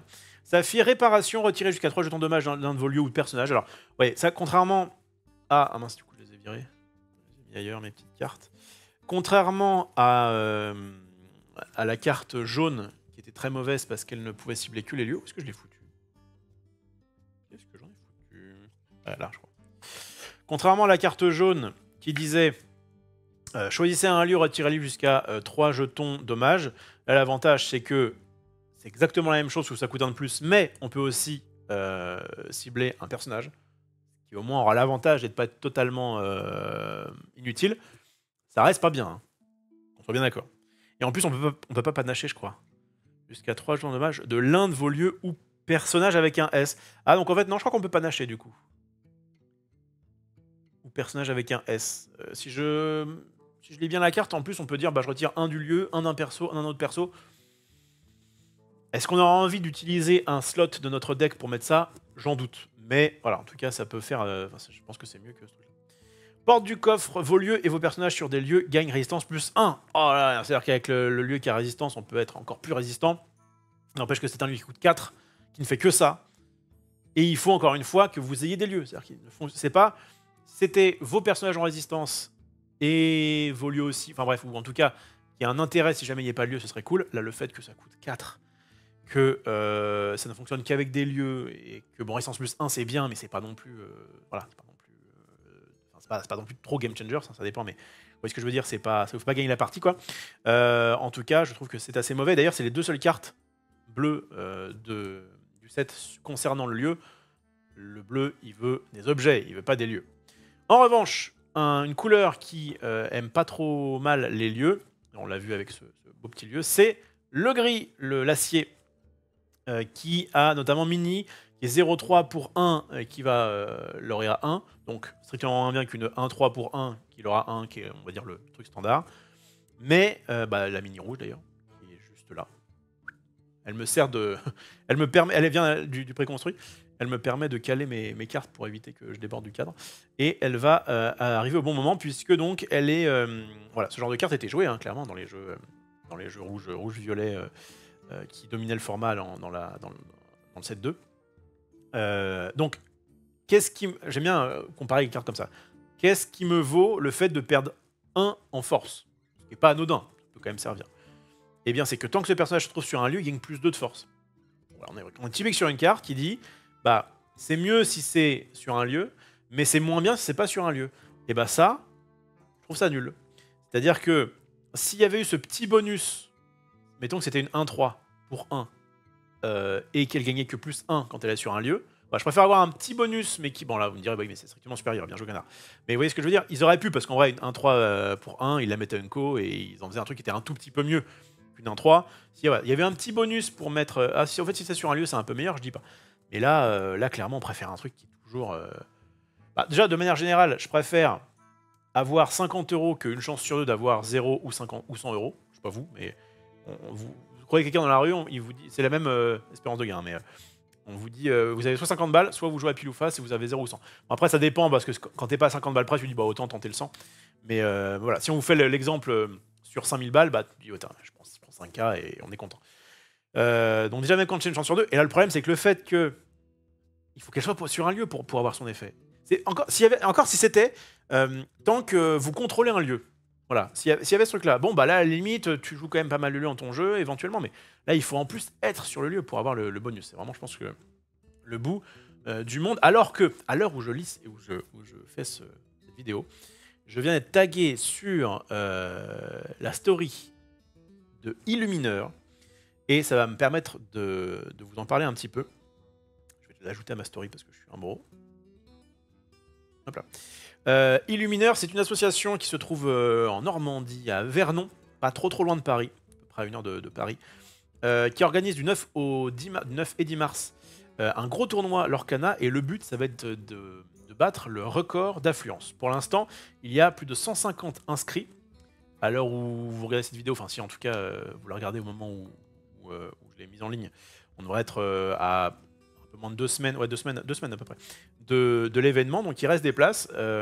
Alors, c'est un tournoi assez onéreux dans le sens où il faut, voilà, je crois que c'est 30 ou 35 € pour y participer, mais il y a des lots jusqu'au top 64, ce qui est assez gros pour ce genre de tournoi.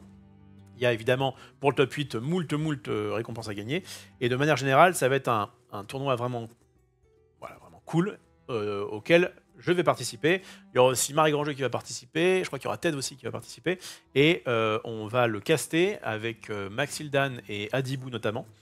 Ça va être casté sur la chaîne de Max, donc voilà, donc si jamais vous voulez nous rencontrer, en plus il y a plein de choses, animation, illustrateur, streamer, initiation à l'Orcana, concours de dessin, donc voilà, même si jamais vous venez avec quelqu'un qui ne connaît pas, il pourra se faire initier.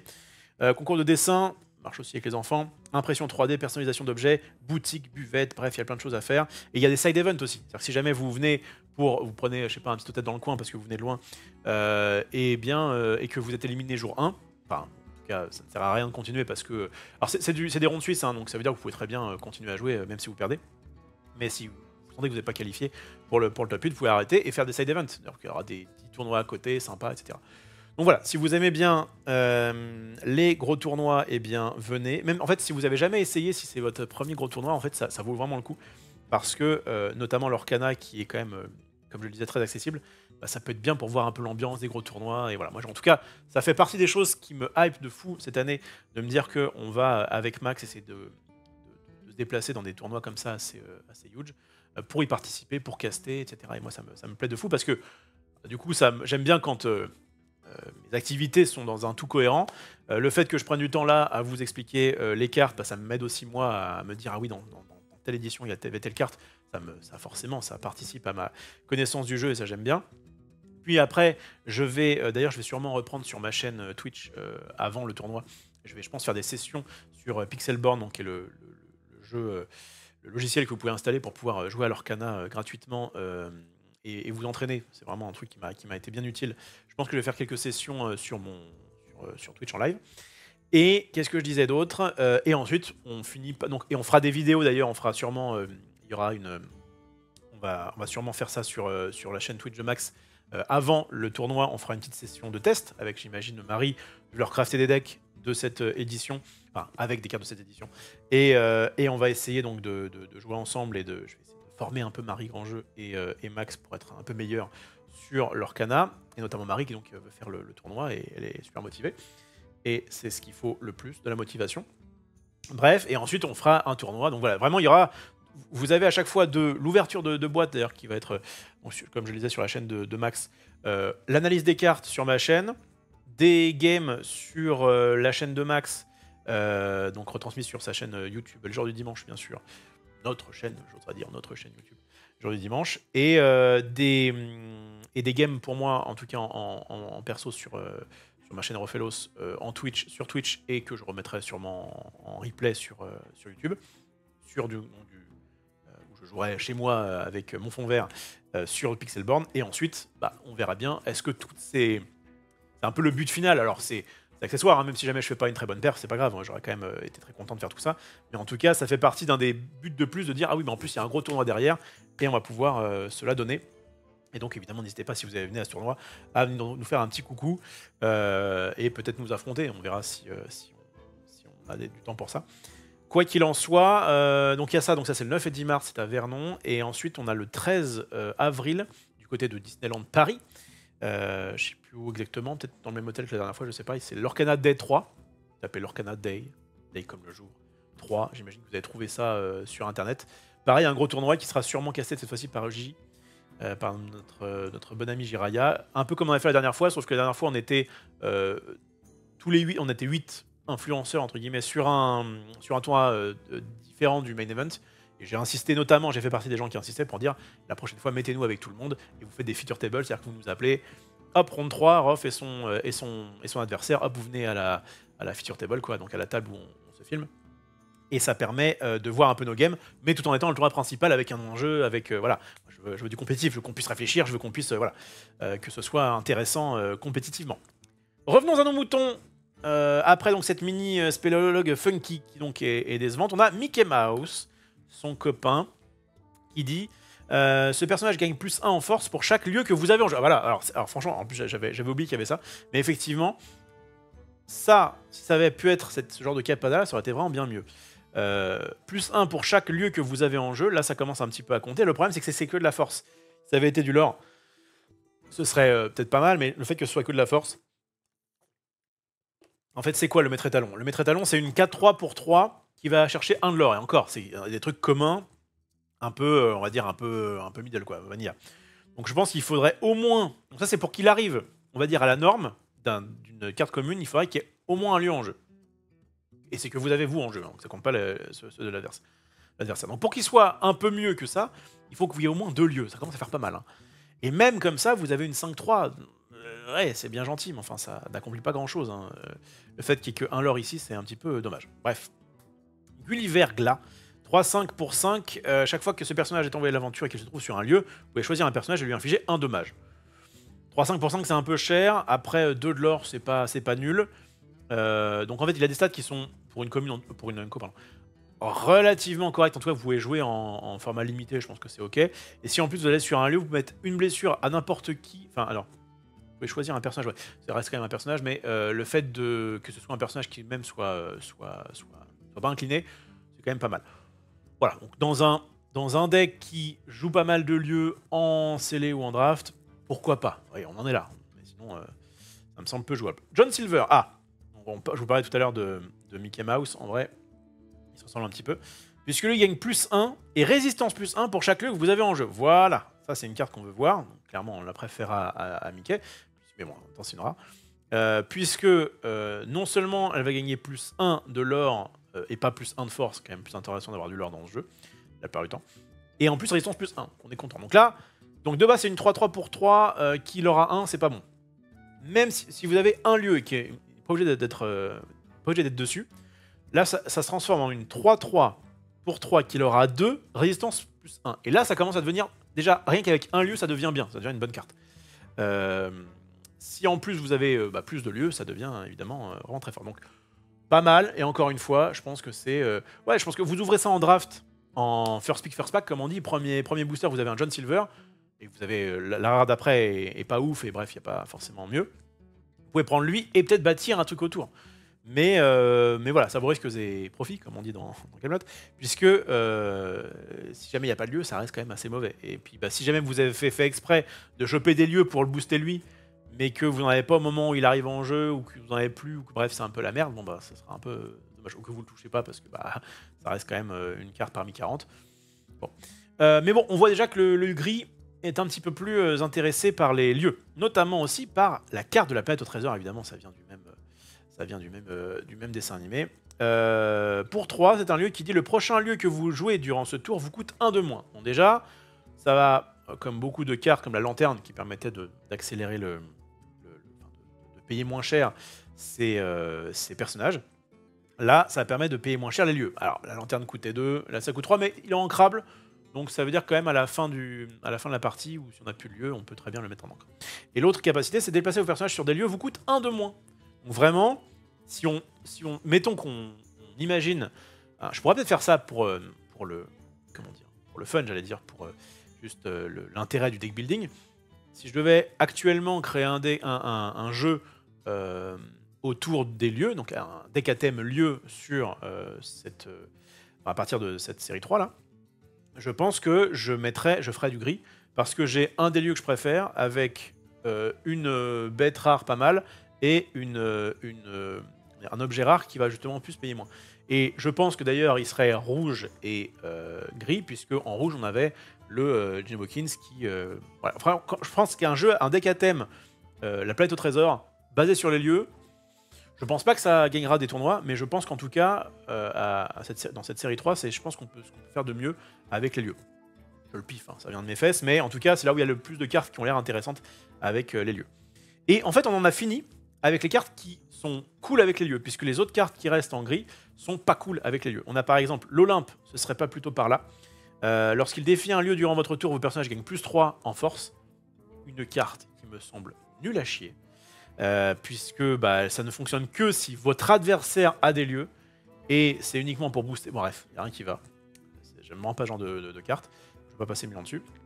Libérez les titans, choisissez un lieu ou un objet, bannissez-le. Alors ce qui est plutôt pas mal, c'est que au moins on peut... voilà, on a le choix. On peut, si jamais le gars ne joue pas le lieu mais qu'il a un objet un peu pénible, on peut le péter. Mais on a Benja qui faisait ça très bien, qui au moins avait des stats qui étaient plutôt correctes. Donc est-ce que à la place, on a le fait de pouvoir bannir un lieu à la place de toutes ces stats-là? Personnellement, je suis pas sûr. On verra encore une fois. Peut-être que c'est une carte qui est pas ouf maintenant, mais plus tard, il y aura des lieux super cheatés et on sera content d'avoir libéré les titans. Et enfin, Baboum, qui dit choisissez un personnage ou un lieu et infligez-lui 2 dégâts. Alors, pour infliger 2 dégâts à un personnage en gris, il fallait payer 1. Donc c'est quand même mieux d'allumer les mèches. Mais allumer les mèches, le fait que ce ne soit pas ancrable en vrai, pour avoir joué un minimum gris, ça peut être un peu chiant. Donc là, ça coûte 2, mais au moins on peut l'ancrer, c'est cool. Et on peut cibler un lieu. Voilà, il va y avoir un peu de match, ça va dépendre franchement de vos decks. Si jamais vous avez trop de cartes, mais de toute façon je reviendrai sur cette carte-là quand je parlerai de la couleur style, enfin acier. Mais en tout cas, c'est pas mauvais comme carte, mais c'est pas parce que ça touche les lieux, c'est surtout parce que ça peut s'ancrer.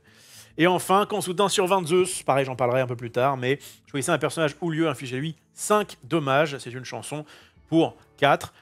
Je vous dis, je les ai juste mis dans cette vidéo parce que il y avait des interactions avec les lieux, donc c'est pour vous dire un petit peu les cartes aussi qui sont contre les lieux. Ce qui est bien, c'est que la plupart, à part le truc à 1 qui est naze, ça vise aussi autre chose. Et donc bah oui, ça peut être sympa, parce qu'en fait, cette carte-là, même si votre adversaire ne joue pas de lieu, ça reste quand même des cartes qui sont plutôt cool. Voilà, on a fait combien de temps là j'ai fait? Je sais pas si je le vois en live, le temps. Je ne sais pas. En tout cas, c'était ma partie sur les lieux.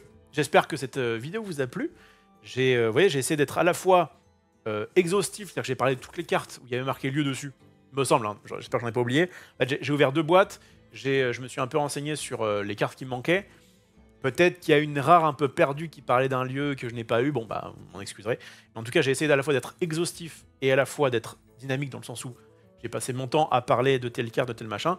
Le fait d'avoir préparé les trucs avant, même si j'ai dû, sur au moins une fois, aller rechercher une carte que j'avais zappée, au moins j'ai l'impression que ça va plus dynamique, quoi. Bref, dites-moi ce que vous en avez pensé. Et surtout, ce qui m'intéresserait, c'est est-ce que ce genre de vision exhaustive des choses sur un thème ou sur une couleur vous plaît, ou est-ce que vous auriez préféré une émission qui se concentre uniquement sur les bonnes cartes? Par exemple, clairement, là, le fait que je parle de l'Olympe, ce serait pas plutôt par là. Bon, après, je passe pas bien dessus. L'avantage, c'est que s'il y a une carte qui est pas ouf, je le dis qu'elle est pas ouf et je passe assez vite à la suite. Éventuellement, je la compare avec autre chose qui est un peu meilleur et puis basta. Donc voilà, ça, c'est ce qui m'intéresse le plus, on va dire, dans vos commentaires. C'est est-ce que vous êtes plutôt pour l'exhaustivité ou alors est-ce que vous êtes plutôt pour le côté ouais, concentre-toi sur ce qui est bien et ce sera déjà pas mal. Enfin, ce qui est bien, ce qui est en tout cas intéressant. Et ça suffit.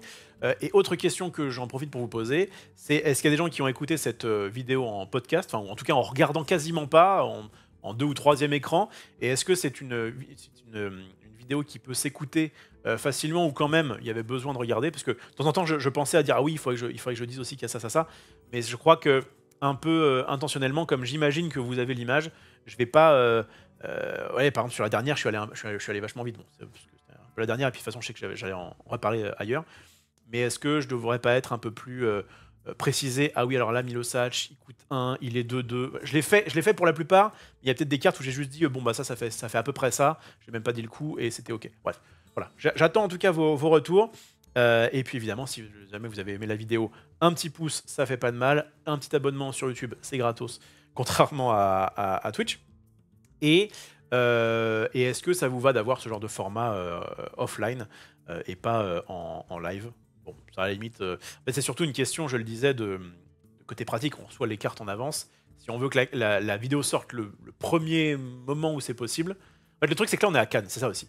Si on n'avait pas été à Cannes, peut-être que j'aurais pu faire cette émission-là en live et peut-être même la préparer avant, juste que j'aurais eu un chat. Après, en vrai, à regarder sur YouTube, je pense que la question est un peu biaisée, parce qu'à regarder sur YouTube, je pense que c'est évidemment mieux s'il n'y a pas de chat et que je vais droit à l'essentiel.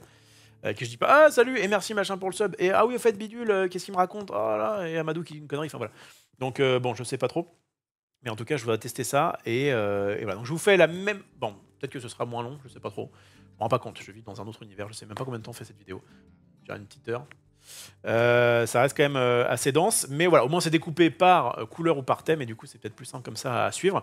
Donc on se retrouve normalement, alors si vous consommez cette vidéo le jour où elle arrive en jeu, le jour où elle arrive sur YouTube, normalement 24 heures plus tard vous aurez la vidéo où je parlerai de la couleur ambre. Voilà, en tout cas je vais essayer de faire comme ça, et chaque jour une couleur à partir de maintenant, avec le même procédé, et puis donc vous me dites pour les prochaines fois ce que vous préférez. Évidemment, je ne ferai pas spécialement ce que vous préférez, mais ce que moi j'en ai trouvé, les gens, etc. Bref, en tout cas j'essaie d'avoir... Vous me dites ce que vous en avez pensé, et après je dispose en fonction de ce qui est mieux pour moi et pour vous de faire. Je vous fais des gros bisous, je vous dis à donc très vite sur YouTube, et voilà, ciao.